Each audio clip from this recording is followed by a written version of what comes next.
प्रश्न है, छत्तीसगढ़ की सबसे ऊंची चोटी कौन सी है? तो छत्तीसगढ़ की सबसे ऊंची चोटी है गौरलाटा। सामरी पाट में ही है ये गौरलाटा जो है, तो छत्तीसगढ़ की सबसे ऊंची चोटी है गौरलाटा।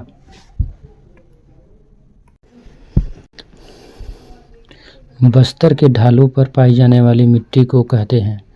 तो बस्तर के ढालों में जो मिट्टी पाया जाता है उसको बोला जाता है टिकरा मिट्टी। राइट आंसर होगा टिकरा। छत्तीसगढ़ में लाल पीली मिट्टी का स्थानीय नाम क्या है? तो छत्तीसगढ़ में लाल पीली मिट्टी को स्थानीय भाषा में मटासी बोला जाता है। कनहर क्या है? तो कनहर स्थानीय काली मिट्टी को ही स्थानीय भाषा में कनहर कहा जाता है। काली मिट्टी का अन्य नाम अगर कहा जाए तो रेगर, रेगुर, भर्री, ये सब काली मिट्टी के नाम हैं। डोरसा क्या है? तो काली प्लस लाल पीली मिट्टी के मिश्रण को डोरसा मिट्टी कहा जाता है।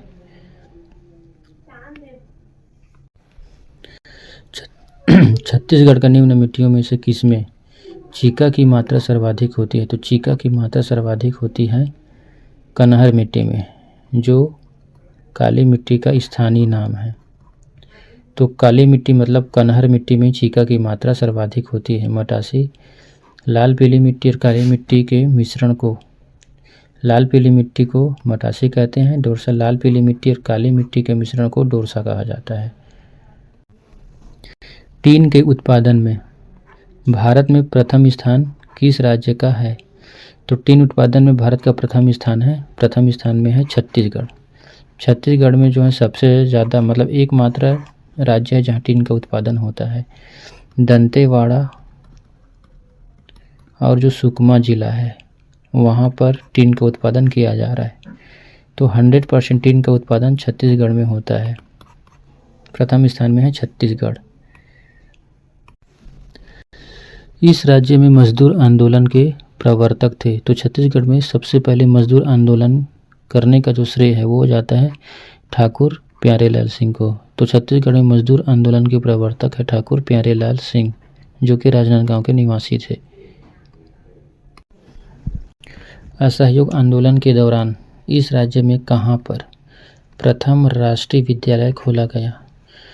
तो असहयोग आंदोलन पूरे भारतवर्ष में हुआ था 1922 में। असहयोग आंदोलन हुआ था 1942 में। भारत छोड़ो आंदोलन हुआ था तो 1922 में हुआ। और असहयोग आंदोलन के दौरान छत्तीसगढ़ में राष्ट्रीय विद्यालय की स्थापना सबसे पहले किया गया था धमतरी में। तो राइट आंसर होगा धमतरी। एक्चुअल में असहयोग आंदोलन चालू हुआ था 1920 में। 1922 में इसको समाप्त किया गया चौरा चौरी कांड के बाद।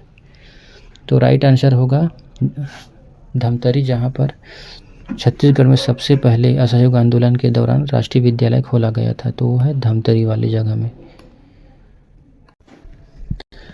राजीव लोचन मंदिर का निर्माता बिलासतुंग निम्न में से किस प्राचीन राजवंश से संबंधित था? तो राजीव लोचन मंदिर का निर्माण जो है बिलासतुंग ने करवाया था और ये है राजिम में। राजीव लोचन मंदिर कहाँ है? राजिम में है, ठीक है।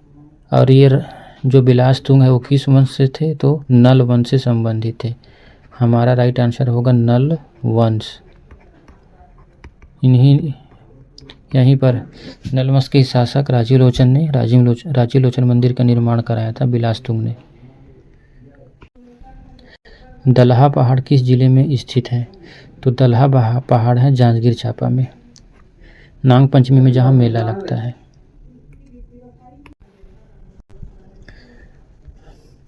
छत्तीसगढ़ में लाल दोमट मिट्टी का विस्तार है। तो छत्तीसगढ़ में लाल दोमट मिट्टी जो है सुकमा और दंतेवाड़ा क्षेत्र में पाया जाता है। तो राइट आंसर होगा सुकमा और दंतेवाड़ा। बस्तर में मिलने वाली मिट्टियों का क्रम उत्तर से दक्षिण हमें जमाना है। तो सबसे ऊपर है मरहान, फिर टिकरा, फिर बाड़ी और गाभर। गाभर जो है सबसे दक्षिण में है, फिर बाड़ी है। तो सबसे उत्तर में है मरहान, फिर टिकरा, फिर बाड़ी और फिर गाभर। तो राइट आंसर होगा मरहान, टिकरा, बाड़ी और गाभर, उत्तर से दक्षिण का क्रम। छत्तीसगढ़ राज्य के किस भाग में गोंडवाना युगीन शैल समूह पाया जाता है? तो गोंडवाना शैल समूह कहाँ मिलता है? जहाँ पर कोयला मिलता है। कोयला जो है गोंडवाना शैल समूह से ही मिलता है। और छत्तीसगढ़ में कोयला मध्य छत्तीसगढ़ और उत्तर छत्तीसगढ़ में मिलता है। ठीक है, तो गोंडवाना युगीन सेल समूह कहाँ पाया जाएगा? बघेलखंड के पठार में, ऑप्शन के हिसाब से। बैलाडीला में लोहा का अयस्क मिलता है, तो वो नहीं हो सकता। बघेलखंड के पठार में गोंडवाना सेल समूह पाया जाता है। कहाँ धारवाड़ सेल समूह का विस्तार नहीं है? तो धारवाड़ सेल समूह से हमें मिलता है लौह अयस्क। और छत्तीसगढ़ में लोहे का अयस्क कहाँ कहाँ मिलता है? कवर्धा में मिलता है, दंतेवाड़ा में मिलता है, भानु प्रतापपुर में इधर धारवाड़ सेल समूह मिलता है। कोरिया में गोंडवाना सेल समूह मिलता है, और गोंडवाना सेल समूह से मिलता है हमें कोयला। धारवाड़ सेल समूह से हमें मिलता है लोहा। तो राइट आंसर होगा कोरिया। यहाँ धारवाड़ सेल समूह का विस्तार नहीं है।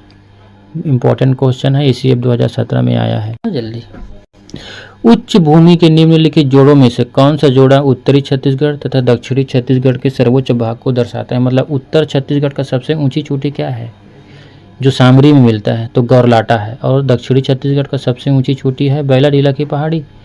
तो जो दोनों होगा वही सही होगा। तो इधर है सामरी पाट, इधर है बैलाडीला की पहाड़ी। तो राइट आंसर होगा ऑप्शन नंबर बी। छत्तीसगढ़ की सबसे ऊंची चोटी गौरलाटा है जो सामरी पाट प्रदेश में है, ये उत्तर छत्तीसगढ़ में है। बैलाडीला दक्षिण छत्तीसगढ़ की सबसे ऊंची चोटी है। तो राइट आंसर हमारा होगा ऑप्शन नंबर बी।